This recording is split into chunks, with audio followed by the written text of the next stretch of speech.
If you're Arsenal, and we've discussed this plenty on this show, the constant conversation around having a true nine, is there a better example than these two games, specifically today, when you look across the field and you see a guy like Isak doing what he's doing, you look at your guy not doing what he's doing.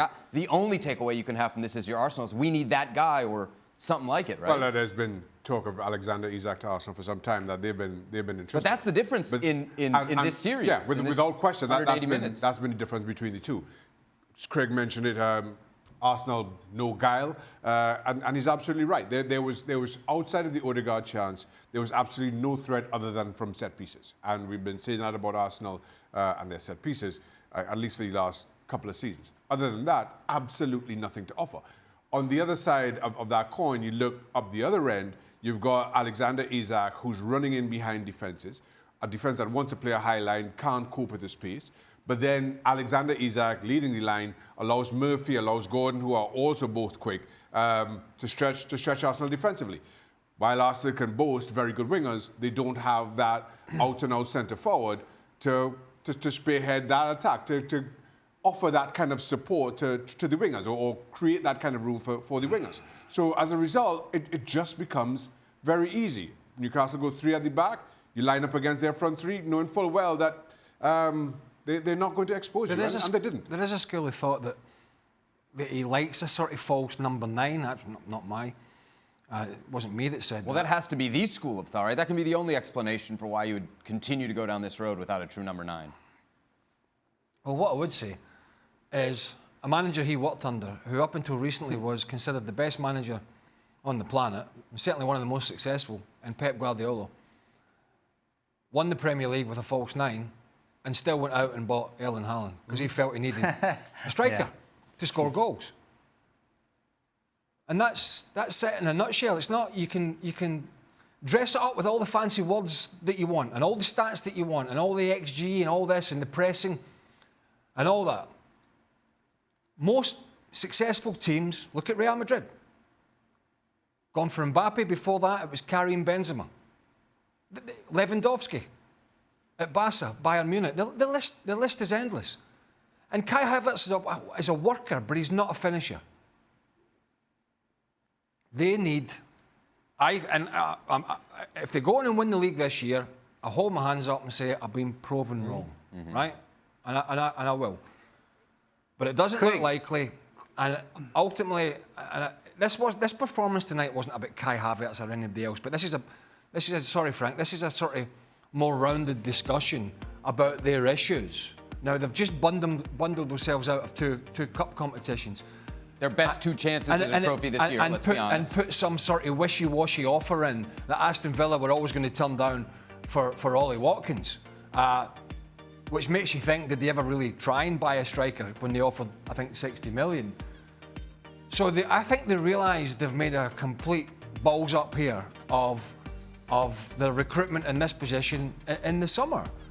And in January is not really the time, although Man City have spent a lot of money, it's not really the time to be the most productive at spending maybe 80 or 100 million because most of the top players are in the top competitions at top clubs and they probably won't move.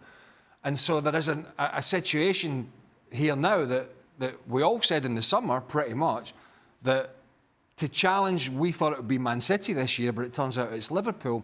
For Arsenal to challenge, they would need to address that area. Yeah. They did not, and currently as we speak, that's one of the departments in the team that is costing them. Frank, it's not going to be the Carabao Cup, obviously. It's not going to be the FA Cup. I guess it could be the Champions League. I guess it could be the Premier League in a long shot scenario. But as a squad is presently constructed, without that number 9, do you see Arsenal winning anything? It's going to be hard. It's going to be very hard because I think the fact that they don't have a number 9 and the fact that Mikel Arteta still think that kind of football can bring him to the top, as we see Guardiola not being successful right now, make me think that the way he wants to, in a stubborn way, carry on, getting the possession, trying to go around and everything, is out of fashion. In a way that football evolves in a certain way almost every decade. And if it was the way to be successful, playing with a fake false number 9 and getting the ball and the possession, it doesn't work anymore. And today Newcastle proved that they went back to the old-fashioned way, more vertical. It's proved by Liverpool as well. Even if they are strong defensively, when they attack, they go vertical. They don't wander too much. They don't wait for the perfect pass. They go for it. And every team which play like that have more success nowadays than they used to have 10 years ago when Pep Guardiola created that kind of tiki-taka. Mikel Arteta was under him, and he tries to copy in a way that. And I thought that he will change a little bit because he was very strong defensively. I thought he would be more vertical, but he goes to that tiki-taka way of playing, not having a striker. And I think he's going the wrong way. So I don't see why he would be successful in the upper level, which are the Champions League and the Premier League. That being said, talking about their deficiencies at times going forward, in the 2 games against Newcastle, they haven't defended well. They've struggled. They have. How much of that is down to the fact they're going up against a guy they don't have in an Isak? I mean, he's the difference maker. Newcastle could have had 4 or 5 tonight. Yeah, there was a couple of mistakes. One from Saliba that Anthony Gordon should have scored and didn't. But quite often, Newcastle cut them open at times. So they haven't defended well, which has been a strong part of their side. But they haven't defended well or well enough in these 2 games. You lose 4 goals. You haven't.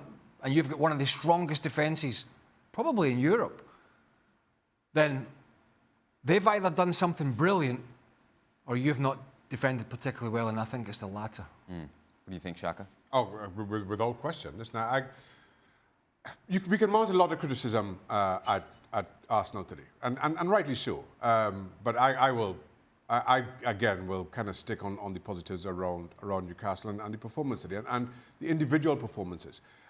And again, you compare Newcastle's run into this game with Arsenal's. Arsenal should have been in the ascendancy, and they couldn't look any more flat. Newcastle couldn't look any better. And I think that again kind of speaks to Arsenal and maybe celebrating is maybe the wrong term, given what happened on the weekend, but also failing to address their needs. Whereas Newcastle just kind of understood the assignment and wanted it more. If we go another few months and there is no trophy for Arsenal, there is no Premier League, there is no Champions League, what kind of pressure do you think that puts on Arteta? Well, it puts more pressure on him. I don't think I think he's... I mean, how many years can you go without a trophy at a club like Arsenal? I mean, FA Cup in, 2020?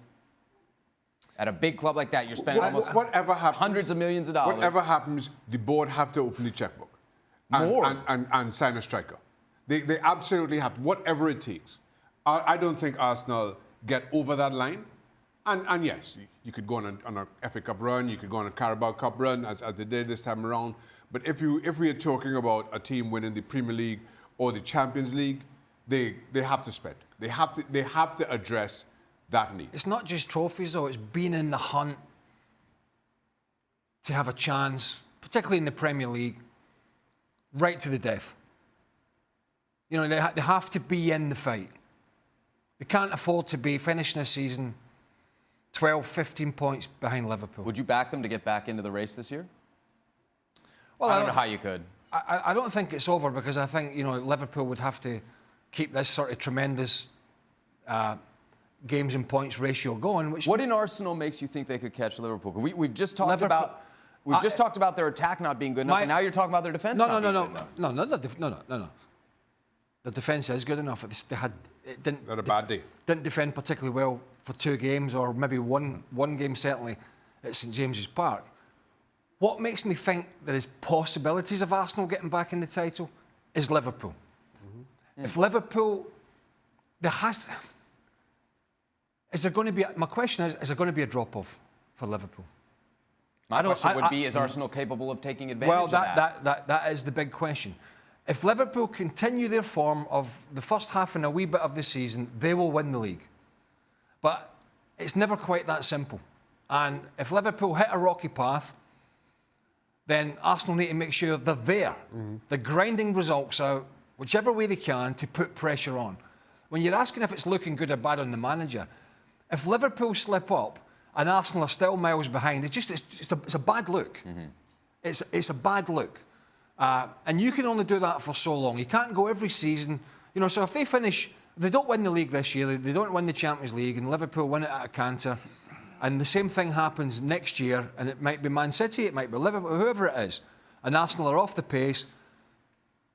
By the end of next season, if that's still the same scenario and there's no success, that's a different ballgame for Mikel Arteta altogether. A completely different ballgame. Two things as regards that. One, it's easier to chase than it is to lead. I think there's a lot of pressure on Liverpool in the second half of the season. We'll see how they stand up to that pressure. And two, Arsenal have shown that they are very good second half of the season. The trouble is, last 2 seasons, Manchester City have just been better. But if you look at their running, if you look at the second half, end of January through the end of the season, mid-May or whatever it is, they have actually been very good. The trouble is, City were just so much better. And that was the difference between Arsenal closing out and winning the title and City pipping them to the post as they did. If Arsenal could put together that kind of run that we've seen, and Liverpool, we're not sure how strong they'll be. We don't have that same body of evidence. It's a long way from over here. And if you're sitting in that Arsenal dressing room, you've got to know that. Frank, final thought on this to you. You agree with the boys? A long way from over? Yeah, it's still a long way to make a statement and to already know if Arsenal will be capable of chasing and maybe winning the Premier League, or if Liverpool is going to be outstanding until the end of the season. I think we saw Liverpool dropping points, but Arsenal didn't take advantage of it. So it's going to be very interesting until the end. I mean, last year, I think they lost the title because they lost Saliba, I think, and or it was 2 years ago. But it was because they missed one guy and one important game guy at the back.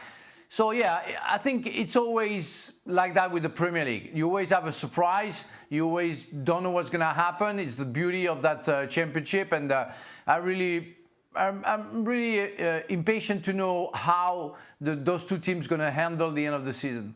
There you have it.